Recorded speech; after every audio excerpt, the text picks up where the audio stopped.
나는 어떤 사람인가? 이런 제목으로 주의 말씀 함께 나누겠습니다. 오늘 여러분과 함께 읽은 이 본문에는 두 종류의 사람이 보입니다. 첫째 사람은 예수님을 위해서 뭘 바쳐도 아깝지 않은 한 여인이 나오고, 한 사람은 주님을 위해 쓰는 것을 아깝게 여기고 낭비로 여기는 사람이 나옵니다. 오늘 3절을 보겠습니다. 같이 읽습니다. 예수께서 베다니에서 나병 환자였던 시몬의 집에 머무실 때에 음식을 잡수시고 계시는데, 한 여자가 매우 값진 순수한 나드 향유 한 옥합을 가지고 와서 그 옥합을 깨뜨리고 향유를 예수의 머리에 부었다라고 있습니다. 이 여인이 누군가에 대해서는 성경에서 마리아라고 기록하고 있습니다. 그런데 4절과 5절에 보시면 또 다른 사람이 나옵니다. 같이 읽습니다. 그런데 몇몇 사람이 화를 내면서 자기들끼리 말하였다. 같이 읽습니다. 어찌하여 향유를 이렇게 허비하는가? 이 향유는 300데나리온 이상에 팔아서 그 돈을 가난한 사람들에게 줄 수 있었겠다. 그러고는 그 여자를 나무랐다라고 써 있습니다. 마가는 이 사람이 그냥 제자라고 표현하고 있지만 성 요한복음에서는 이 사람을 가룟 유다라고 정확하게 이름을 밝히고 있습니다. 오늘 예수님을 향해서 헌신하는 것에서 어떤 자세로 보는가에 대한 시각에 따라서 나는 어떤 사람인가를 돌아보게 되겠습니다. 하나님은 이 땅에 하나님이 세울 큰 계획을 세워놓으시고 그 계획을 성취하실 때는 당신을 믿고 따르는 성도들의 헌신을 통해서 그 뜻을 이루어 가시는 것입니다. 저희 교회도 하나님께서 우리 교회를 향한 아름다운 계획이 있었겠죠. 그래서 지금으로부터 만 34년, 이제 35년째 접어들었네요. 저희들이 농촌 목회하고 있을 때 저희 부부를 깨우셔서 이 공단 도시로 저희들을 보내셔서 선부동에 지하실 42평에 수트룹을 깔고 예배를 드릴 때 저희 부부하고 2살짜리 아들, 4살짜리 딸과 함께 예배를 시작했습니다. 그러나 이렇게 좋은 시설을 갖추고 이렇게 아름다운 걸 하기까지, 하나님의 뜻이 이루어지기까지는 저희들이 한 게 아닙니다. 수많은 주님을 사랑하고 주님을 사랑을 입고 은혜 받은 성도들의 헌신을 통해서 이렇게 이루어진 것입니다. 그런데 이게 수많은 성도들의 헌신을 통해서 주의 뜻이 이루어지는데, 어떤 헌신은 하나님이 기억하지만 어떤 사람의 헌신은 기억하지를 않습니다.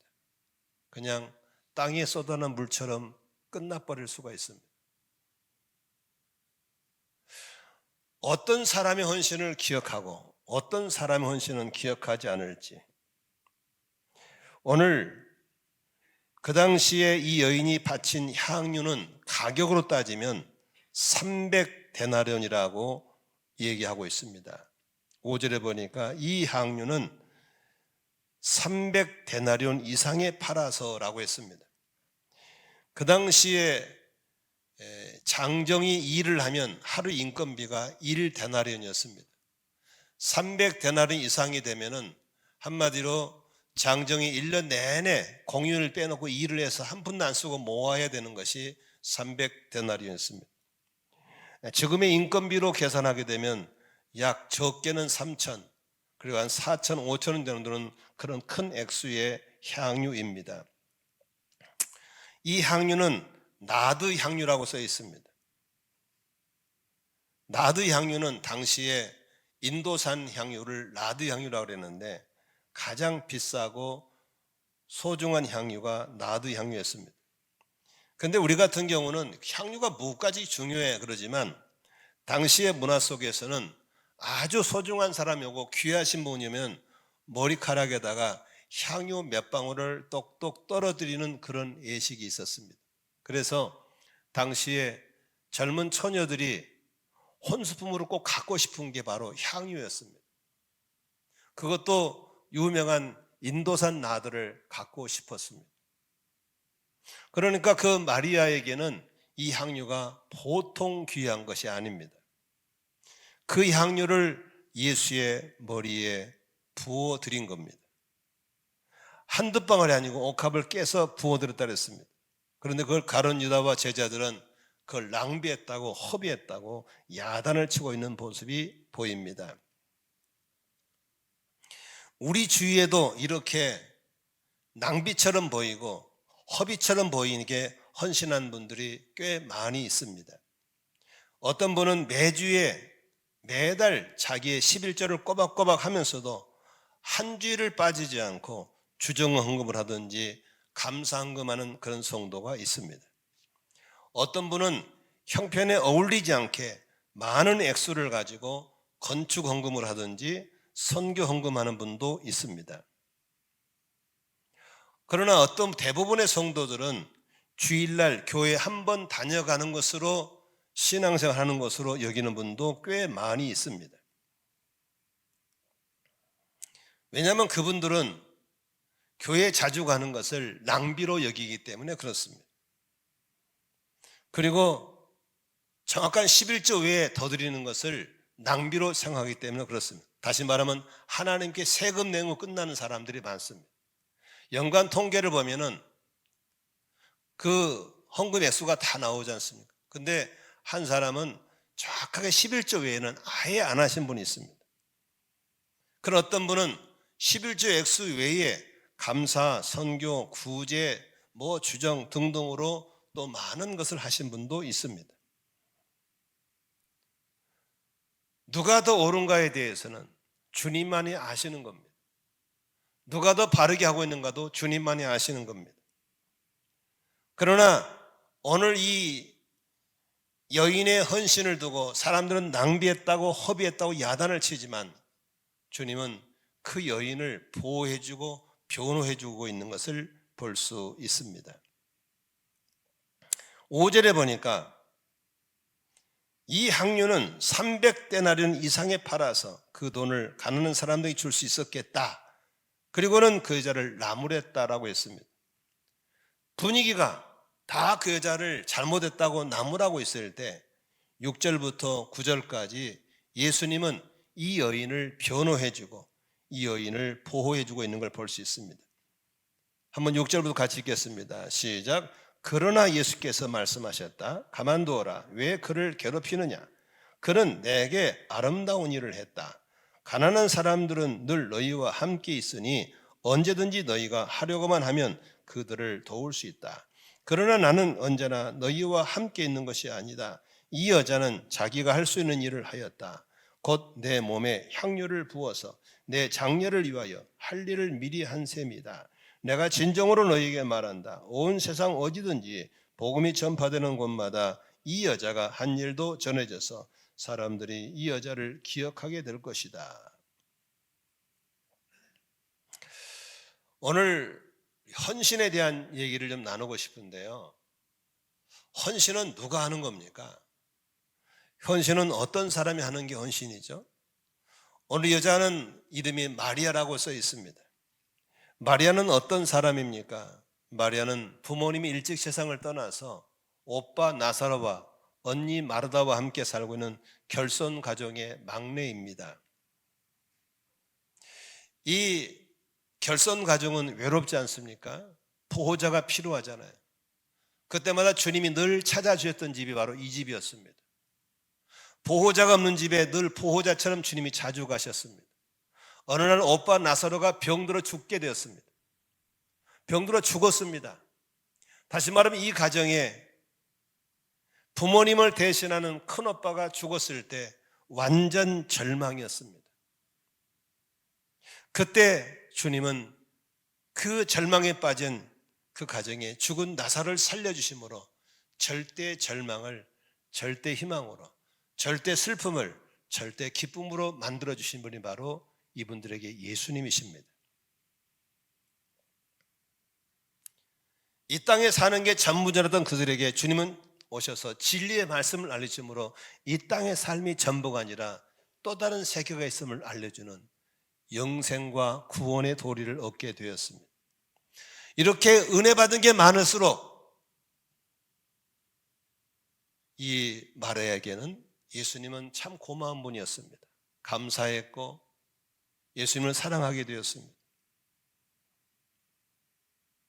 여러분, 우리가 생각할 때 누가 헌신할 수 있나요? 교회 오래 다니신 분이 헌신한 게 아닙니다. 교회 직분자가 헌신한 것도 아닙니다. 주님을 사랑하는 사람이 하는 겁니다. 은혜 받은 사람이 하는 겁니다. 감사할 수 있는 사람이 하는 걸 믿으시면 아멘 하십시다. 아무나 하는 게 아닙니다.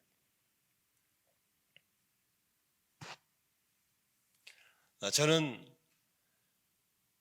지하실서 교회를 개척해서 땅을 7번을 샀습니다. 건물을 3번을 지어봤습니다. 돈이 있어서가 아닙니다. 하나님의 강권함 속에서 땅을 샀고 빚을 내고 갚아 나갔습니다. 건물을 짓고 벽돌을 올리면서 지어봤습니다. 그런데 언제나 제가 얻은 교훈이 있습니다. 단 한 번도 내가 생각했던 예상을 맞은 적이 없습니다.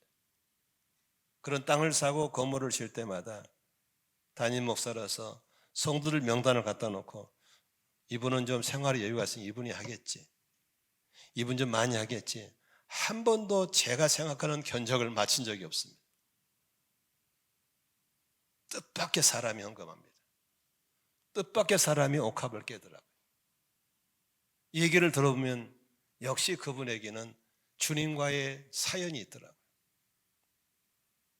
절망이 있을 때 소망을 줬고, 슬픔이 있을 때 기쁨을 줬고, 막혔을 때 돌파의 은혜를 줬던 분이 바로 주님이란 걸 알고 있는 사람들은 주님을 향한 사랑과 감사가 있으니까 기여만 있으면 옥합을 깨고 싶고 드리고 싶은 거예요. 여러분, 사랑이 무엇이냐고 물으신다면 세상 사람은 눈물의 씨앗이라고 그러죠. 그러나 예수 믿는 사람은 사랑은 무엇이냐 묻는다면 사랑은 주고 싶은 거예요. 요한복음 3장 16절에 보니까 하나님이 세상을 이처럼 사랑하셔서 외아들을 주셨다고 했습니다. 왜입니까? 믿는 사람마다 멸망하지 않고 영생을 얻게 하려고 주셨다고 그랬어요. 아들이 많아서 하나 준 게 아니고 외아들을 주셨다고 했습니다. 가장 값지고 가장 귀한 것을 세상을 사랑하시고 우리를 사랑하셔서 주신 분이 바로 하나님의 사랑인 걸 믿으시기를 바랍니다. 저는 결혼을 하고 나서 아내와 살면서 부부간의 사랑을 알게 되었습니다. 자녀를 낳아서 길러보면서 자녀를 향한 사랑을 알게 되었습니다. 교인 한 명도 없는 교회에서 전도하고 하나님 보내신 영혼들을 섬기면서 그 하나님의 주신 그 양무리를 보면서 사랑이 무엇인가를 배웠습니다. 여러분, 사랑이 뭐예요? 예? 사랑이 뭐예요? 유아 예배실. 사랑이 뭐예요? 사랑은 하트가 아니에요. 사랑은 주고 싶은 거예요. 사랑은 주고 싶은 거예요. 우리 아내를 보면은 어떻게 빼갈까가 아니라 우리 아내에게 뭘 줄 수 있을까? 우리 애들을 보면 저것들한테 내가 뭘 빼먹을까가 아니라 저 애들에게 뭘 줄 수 있을까? 교회를 향해서 내가 뭘 가져갈까 아니라 이 교회에다가 뭘 내놓을 수 있을까? 그게 사랑입니다. 어제 토요일 날 중복이 나오신 분들에게 짧게 간증하고 일부 예배는 간증을 안 했는데 제가 시드니에서 유경순이라는 권사님을 만났어요. 원래는 우리 대학 후배 선교사님이 거기서 선교단체를 깊은 산속에서 하고 있는데 그분이 밥을 산다고 그랬어요. 그래서 이제 그분이 밥을 사겠다 그래서 선교사한테 밥을 얻어먹고 생구나 싶어서 이제 약속을 했는데 제가 시드니 만나교회에서 주일 설교를 하게 됐는데 그 교회 권사님이 유경순 권사님이 우리 선교사님의 이종 동생이었어요. 그러니까 우리 하선교사님의 이모집 딸이 유 권사님이었어요. 근데 굳이 그 권사님이 밥을 사겠다고 하는 거야. 오빠 내가 살게. 그래서 이제 뜻밖의 그 권사님의 밥을 얻어먹게 됐어요. 근데 메뉴를 고르라고 그러는데 내가 좀 주책을 부렸어요. 저는 뭐 준대로 사 먹거든요. 그런데 메뉴를 내가 정해버렸어요. 뭘 정했냐면 호주 고기가 맛있대요. 진짜 맛있대요. 근데 한 번도 호주 고기를 안 사주고 다른 걸 사주는 거예요. 그래서 오늘 못 먹으면 못 먹겠다 싶어가지고 메뉴를 고르라 보니까 이 고기가 따라서 호주 좀 이것 좀 먹을 수 있냐니까 괜찮다고. 근데 보니까 값이 엄청 비싼 거예요. 근데 아무튼 그때 8명이 갔는데 8명분을 샀으니까 돈이 많이 나올 거예요. 근데 권사님이 굳이 사겠다는 거예요. 그러면서 그 권사님의 간증을 듣게 됐어요. 왜 이분이 밥을 살라고 하는지, 왜 이렇게 비싼 밥을 기꺼이 내려는지에 대해서 듣게 됐어요. 그분이 한국에 사실 때 아이들, 초등학생들 둘 놔두고 남편이 암으로 죽어요, 일찍. 그러니까 그 애들 둘도 살기가 너무 막막하니까 맨날 우는 거예요. 울고만 있으니까 호주에 먼저 이민 간 언니가 호주에 와서 한 1년 동안만 있어라. 그래서 워킹 할리데이 그 비자를 받아가 1년간 있는 거예요. 집을 얻어놓고 있는데 맨날 교회 와서 울고 있는 거예요. 계속 교회 울기만 하는 거예요. 그러니까 아무것도 안 하고 종일 아침에서 저녁까지 교회에서 울고만 있는 거예요. 그러니까 다 미쳤다고. 그 애들을 누가 돌보며. 영어를 애들이 못하니까 이제 영어 과외를 하게 됐어요. 근데 과외 가도 어렵죠. 근데 마침 그 담당 영어 선생님이 오늘은 집에 있어라. 내가 집으로 갈게. 그래가지고 집으로 와서 영어를 가르치던 그날은 권사님이 선생님이 온다니까 집에 있었던 거죠. 집에서 이제 와서 영어를 가르치니까 분위기가 좀 효과가 있으니까 이제 일주일에 몇 번씩 영어 선생님 집에 와서 영어를 가르치는 거예요. 근데 참 아이러니하게도 그 영어 선생님이 호주 사람인데 그 유권사님 보고 눈이 맞았어요. 그래가지고 밥을 한 끼 먹자고 그러니까 이 권사님은 순둥이 돼가지고 겁나서 못하는 거야. 목사님이 상담을 하더래요. 이분이 밥을 먹기 어떻게 하면 좋겠냐고. 그래서 목사님 그랬더니 아니 남편 천국 가고 없는데 불륜도 아닌데 마음 놓고 식사하라고. 그렇게 해서 만남이 됐는데 그 호주 남자하고 서투른 영어로 교제가 됐어요. 그래가지고 결혼을 했는데 너무 좋은 남자를 만난 거예요. 그 호주 사람도 혼자 된 남자고. 그래가지고 만났는데 우리 외국에 나가면 제일 어려운 게 비자 문제잖아요. 근데 그 나라 사람은 결혼했으니까 비자 문제 해결돼 버렸죠. 호주 비자 얻게 되면 등록비가 무료예요. 등록금 무료가 됐죠. 집 있는 사람 하나 집 해결됐죠. 신앙 해결됐죠. 다 해결돼 버린 거예요. 한 방에 끝났어요. 그래가지고 너무 행복하게 잘 살고 애들이 잘 컸어요. 그러니 그 권사님은 정말 주님만 생각하면 그저 감사할 밖에 없는 거예요. 남편이 잃고 절대 절망 가운데 오로지 하나님께 기도, 아침부터 저녁까지 종일 성전에 기도하는 것밖에는 할 수가 없었어요. 그러던 그에게 어느 날 멋있는 호주 남자가 나타나가지고 비자 문제 해결되고 집 문제 해결되고 학교 등록금 해결되고 한 방에 싹 해결해요. 그러다가 그렇게 아내에게 잘한대요. 근데 그분 이름이 에렌 킹이에요. 킹. 그래서 한인교회에서는 그분을 킹이니까 왕집사라고 불러요. 왕집사.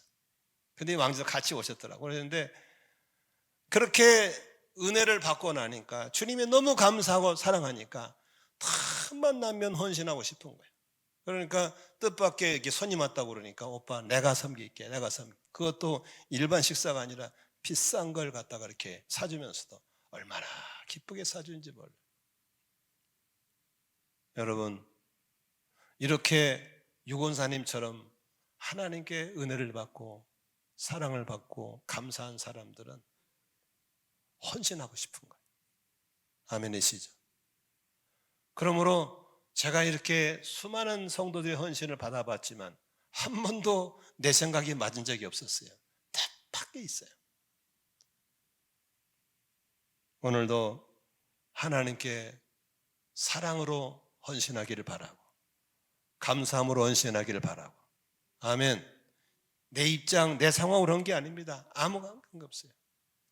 따라합시다. 사랑하면 주고 싶다. 아멘이시죠? 사랑이 무엇이냐 물으신다면 주고 싶은 거예요. 감사한 사람은 주고 싶은 거예요. 그런데 두 번째 생각해 볼 수 있는 것은 우리가 헌신하면은 낭비성 같은 헌신을 바쳐야 되는 것입니다. 예수님께서 왜 마리아를 이렇게 변호했을까요? 무한하니까 인간적인 차원에서 변호한 게 아닙니다. 예수님께서 우리에게 가르쳐 주신 헌신이 무엇입니까? 진정한 헌신은 낭비성 있는 헌신처럼 보이는 것입니다. 참된 사랑은 낭비같이 보이는 겁니다. 저는 오랫동안 목회하면서 특히 나이 드신 분들의 베푸는 사랑을 잘 봤습니다. 우리 나이 드신 분들은요, 뭘 주고 싶어요. 막 집에 가면 막 많이 차려놔요. 이게 다 못 먹어요. 그래도 막 계속 꺼내는 거예요. 저는 거절하지 않습니다. 다 꺼내오세요. 다 꺼내오세요. 왜? 그 음식이 아니라 거기 담긴 마음인 줄로 믿습니다. 어떤 분이 식당에 저희 부부를 초대했어요. 요리를 자꾸 시키는 거예요. 목사님 이것도 잡숴보세요. 저것도 잡숴보세요. 못 먹는다니까요. 그만 시키다니까요. 아닙니다 목사님. 남은 싸가지고 가면 됩니다. 잡숴보세요. 젓가락 한번 대보세요. 이게 무슨 소리입니까? 낭비적이죠. 허비같이 보이죠. 그러나 사랑은 그렇게 표현되어지는 것입니다. 오늘 일부 예배 때 우리 허수환 집사님, 정전승 권사님 그 장손들이 다 오셨어요. 장로님, 권사님, 그 집에 손주가 셋인데 그 집에 가면 외할머니, 외할아버지가 손주들한테 어떻게 하겠어요? 조금만 뭐라 그랬어요? 이것도 먹어봐라, 저것도 먹어봐라. 자, 사랑은 주고 싶은 거예요. 그런데 그 사랑은 자칫 낭비처럼 보이고 허비처럼 보이지만 하나님은 그 낭비를 낭비로 받아들이지 않고 다 받으셔서 큰 축복으로 되갚아 주시는 것을 믿으시기를 바랍니다. 그런데 우리 주변에 보면은 너무 계산적인 사람이 있어요. 돈 하면서 자꾸 모으려는 사람이 있잖아요. 그러나 그분들의 삶의 결론은 항상 쪼들리고 사기당하고 부도맞고 어렵습니다.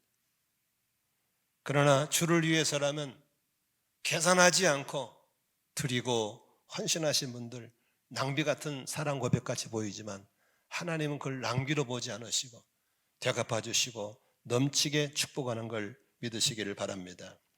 어떤 사람들은 자신의 건강을 위해서 조금만 피곤하면 안 합니다. 조금 힘든 일은 안 합니다.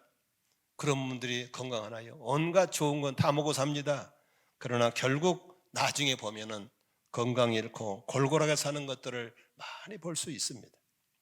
그런 어떤 사람들은 기도한다고 잠 못 자고 주의 일한다고 피곤하고 그러나 한 번도 알아놓지 않습니다. 아침에 일어나면 거뜬하게 일어나고 끼니끼니 잘 먹고 마음 편하게 잘 자면서 건강할 수 있는 걸 볼 수 있는 것입니다.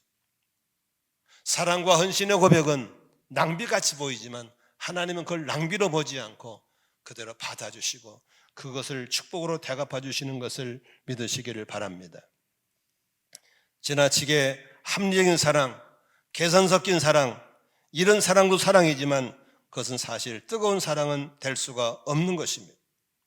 뜨거운 사랑에는 항상 낭비성이 포함되어 있다는 사실을 기억하시기를 바랍니다. 우리가 가끔같이 이렇게 살아가면서 좀 낭비 같은 그런 사랑의 고백이 있는 부부가 되시기를 바라고, 부모와 자녀가 되기를 바라고, 신앙생활 되시기를 주의 이름으로 축원합니다. 그러기 위해서는 내 앞에 놓인 계산기를 던져야 됩니다. 만일의 여인이 계산기를 놓고 계산했더라면 옥합 못 깨드립니다. 그러나 가룟 유다와 제자들은 계산기를 놓고 했기 때문에 헌신해도 주님께 기억하지 않은 헌신이 됐습니다. 나는 어떤 사람인가를 돌아보시기 바랍니다. 예배할 때에,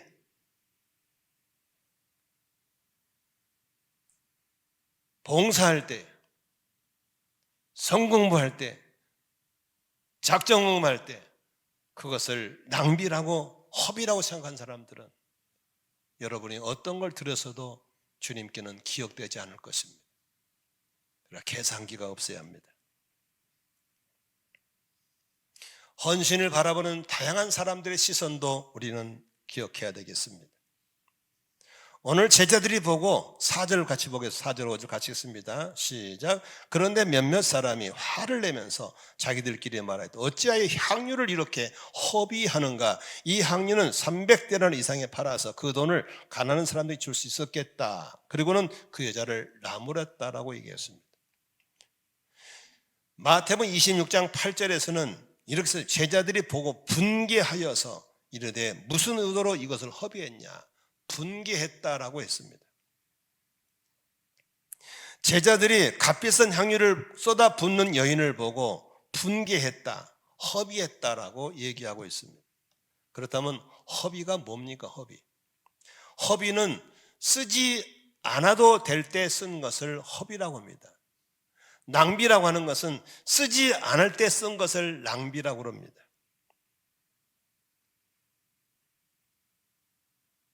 이번에 호주 가보니까 거기는 교통 질서를 참 잘 지키더라고요. 카메라가 없어요. 경찰이 없어요. 근데 잘 지켜요. 그거 참 특이하대. 우리는 곳곳에 카메라 천지인데 왜 잘 지킬까? 벌금이 엄청 세요. 우리나라 사람들은 앞자리만 이렇게 벨트 매잖아요. 거기는 뒷자리도 매야 돼요. 근데 안 매다 걸리면 그 사람들 말에 천불 난대, 천불. 그게 뭔 소리냐? 천불은 화가 난 걸 천불을 하잖아요. 근데 아니, 진짜로 천불을 낸대, 벌금을. 천불은 우리가 또 한 90만 원 되는 거예요. 벨트 한 매면 90만 원 내야 돼요. 그러니까 바로 하는 말이 빨리 매세요. 천불 납니다. 그래서 큰 머리 벌금을 잘 내요. 그런데 우리가 매일 거를 안 매다 걸리는 돈 내면 그건 낭비잖아요. 그렇죠. 매면 되는데, 신호 잘 지키면 되는데, 그건 낭비고 허비거든요. 근데 만일에 우리 집사님처럼 아파가지고 수술을 받고 생명을 건졌다. 그래서 돈이 들어갔다. 그건 낭비가 아니죠. 생명을 살리는 일인데. 아니, 우리 자녀이 퇴원시키면 돈 내면서 어미가 하는 말에 에이 애기 새끼 잘못 나고 돈 없는 허비했네. 그런 엄마가 어디 있겠습니까? 더 들더라도 아깝지 않죠. 그런데 엄마가 부주의로 딱지 날라와가지고 벌금 냈다. 허비죠. 낭비죠. 바로 예수님께 헌신한 걸 허비라고 낭비라고, 예배드린 시간을 허비라고 낭비라고, 상공하는 걸 허비라고 낭비라고 생각한 사람 속에는 뭐가 있는 겁니까? 계산대가 있고 그 속에는 주님을 사랑하는 마음이 없는 겁니다. 토요일이면 목장몰로 예배당에 이 넓은 건물에 청소하러 옵니다. 간혹 보면은 목자만 다닙니다. 왜 두 분만 오세요? 누구는 이래서 빠지고 이래 빠지고 다 빠졌다는 거예요. 그 사람들 머릿속에는 교회에 와서 성도들이 예배드리는 아름다운 성전을 청소하는 시간을 낭비라고 허비로 생각하는 거죠. 식당에 성도들 밥 한 끼 대접하는 것도 어떨 때는 목자만 열심히 하고 있습니다. 왜 두 분만 나오셨습니까? 이래 빠지고 저래 빠졌다는 거예요. 이 사람들 속에는 주님을 향한 봉사가 허비고 낭비로 이기는 겁니다. 여러분, 사랑으로 하는데 왜 허비가 되고 낭비가 됩니까? 사랑을 담고 감사한 마음을 담았는데 어떻게 허비가 돼요? 그 유건사님에게는 주님을 생각하면 자기 일생을 바꿔줬기 때문에 그 마음을 표시하고 싶어서 기회만 있으면 제가 섬기겠습니다. 돈이 많아서겠습니까? 돈 여유가 있으겠? 아니죠. 그분에게 주님을 향한 사랑의 고백과 헌신은 계산할 수 없는 것이죠.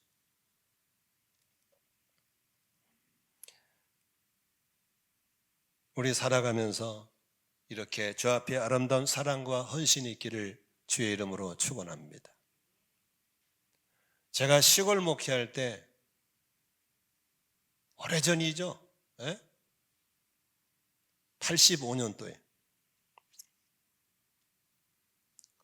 그 당시에 시골 사람들이 헌금할 때 봉투에 열어보면 열어볼 거 없어요. 봉투 열면 1,000원, 1,000원, 1,000원이 그 사람 헌금이에요. 그러니까 봉투 10개면 10,000원이에요 그냥. 근데 수전 집사님이 수전을 마치고 재정 다 정리한 다음에 점심을 먹으면서 저보고 목사님 오늘 최산순 성도님이 헌금을 많이 했네요. 얼마인데? 5,000원 했어요. 어이구 주중에 특별한 감사거리 있었나 봐. 5,000원 거 보니까 밥 먹고 차를 마시고 있는데 한참 지났어요. 최산순 성도가 막 뛰어왔어요. 그 시골 사람들 기억나시죠? 한복 입고 딱 막 뛰어서 풀레벌 뛰어서 아니 어쩐 일이시오? 예배 끝나고 언제 한대 그랬더니 하는 말이 목사님 봉투가 바뀌었슈 그래. 왜 바뀌었슈 그랬더니 이 양반이 교회에 나오면서 봉투를 2개를 준비한 거예요. 하나는 하나님 거 주려고 1,000원 놓고 하나는 이제 예배드리고 읍내에 나가서 아들 친구 결혼식에 부주려고 5,000원 남았어. 근데 이 할머니가 잘 줘라 예배 시간에 꼬박꼬 설교했고 줘라. 졸고 있는데 헌금연이 툭 찌르면서 빨리 헌금해 그러니까 낸다는 게 봉투를 바꿔내버린 거예요. 그래서 이 할머니가 이제 그것도 모르고 하나 들고 또 가서 이제 결혼식 가서 아들이 동설인데 뚝 내미니까 딱 꺼내보니까 1,000원이 들어있으니까 평상시 항상 5,000원이 대중화된 그 부주돈인데 1,000원을 내니까 동설이 친구가 동설이 엄마 1,000원 할 거요? 그랬더니 오메 봉투가 바뀌었네. 그래가지고 버스를 타려고 나오니까 버스가 안 되니까 세상에 6km를 걸어온 거예요. 봉투 찾으려고. 그래가지고 이래가 씩씩거리고 와가지고 봉투 바꿔달라고. 내가 우리 세정 집사님 나보고 목사님 어떻게 하면 좋겠냐 다 계산 끝났는데 근데 하나님 헌금 된 걸 도로 내릴 수도 없고 그래서 4,000원 구제 보채가지고 5,000원 보태줬어. 그랬더니 막 고개를 땅에 대고 막 고마운 목사라고 좋은 목사라고 하더라고. 내가 지금 40년이 넘었는데도 최삼순이라는 사람을 잊지 못하는 이유는 봉투가 바뀌었슈. 하나님께 5,000원 내면 안 됩니까? 그 6km를 달려올 필요가 뭐 있어? 그거 빌려서 내면 되지. 하나님께 1,000원 이상 내면 안 되는 그 안타까움.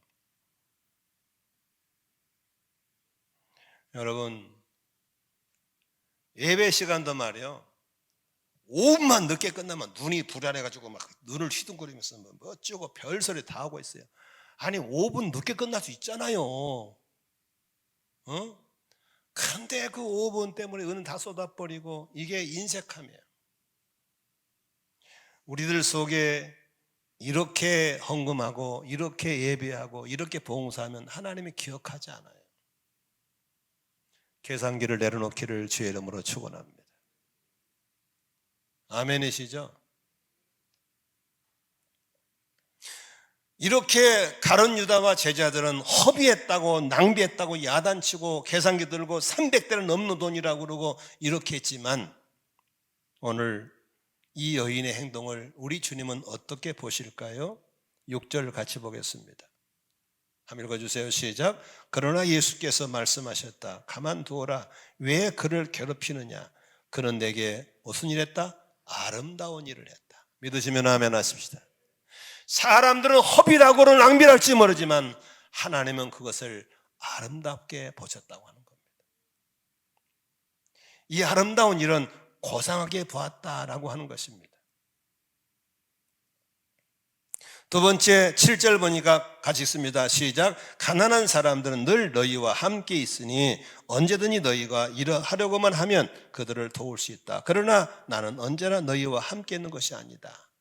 다시 말하면 그 가론 유다가 야단쳤던 이유는 그거 팔아가지고 구제하지 왜 그것도 쏟아붓냐 그 소리거든요. 굉장히 이론적이고 맞는 것 같지만 주님은 하신 말씀이 나한테 심을 수 있는 기회가 많지 않다. 나는 곧 세상을 떠난다. 기회를 잡아라. 그러면 우리가 주 앞에 헌신하고 사랑 고백할 수 있는 것은 기회가 있는 걸 믿으시 바랍니다. 기회가 지나가면 안 됩니다. 저는 특히 나이 드신 부모님 모신 분들에게 그런 말합니다. 부모님은 기다려주지 않습니다. 계실 때 전화 한 번 더 해드리고 계실 때 한번 찾아가서 주무시고 오는 게 좋습니다. 저는 지금도 전화하면 우리 어머니가 꼭 전화를 받을 것 같습니다. 그러나 계시지 않습니다. 봉사할 수 있을 때 봉사하셔야 됩니다. 예배할 수 있을 때 예배하시길 바랍니다. 세 번째 8절 같이 보겠습니다. 시작. 이 여자는 자기가 할 수 있는 일을 하였다. 곧 내 몸에 향유를 부어서 내 장례를 위하여 할 일을 미리 한 셈이다. 십자가에 죽으시고 부활하실 예수 그리스도의 십자가 죽음을 대비하기 위한 장례에 앞서 행한 것이라고 주님은 칭찬해 주고 있습니다. 4절, 9절 같이 보겠습니다. 9절 시작. 내가 진정 너에게 말한다. 온 세상 어디든지 복음이 전파되는 곳마다 이 여자가 한 일도 전해져서 사람들이 이 여자를 기억하게 될 것이다. 복음이 전파되는 곳마다 이 여자의 이런 아름다운 헌신을 주님이 기억하겠다고 하는 것입니다. 마태도 기록했고 마가도 기록했고 누가도 기록하고 사도 요한도 기록한 사복음서의 여인의 행동이 다 나옵니다. 주님이 기억하고 있는 것입니다. 계산기를 내려놓는 것 주님이 기억하는 겁니다. 계산기도 따지고 있는 것 주님이 기억하지 않습니다. 여러분은 어떤 사람입니까? 예배하는 시간, 봉사하는 시간, 말씀 공부하는 시간, 내 가진 재물 마음 담아 드릴 때 사랑 고백의 시간을 계산하지 않기를 바랍니다. 하나님이 이런 사랑과 고백을 기억하실 줄로 믿습니다.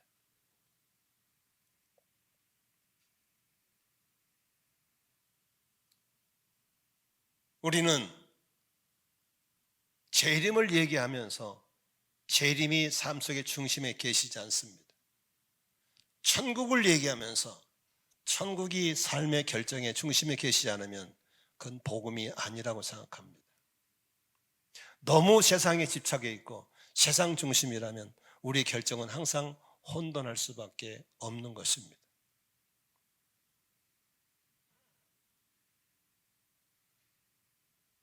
부디 하나님 앞에 드리는 예배와 헌신이 주님 앞에 기억되어지는 신앙 여정 되시기를 주의 이름으로 축원합니다. 기도하겠습니다.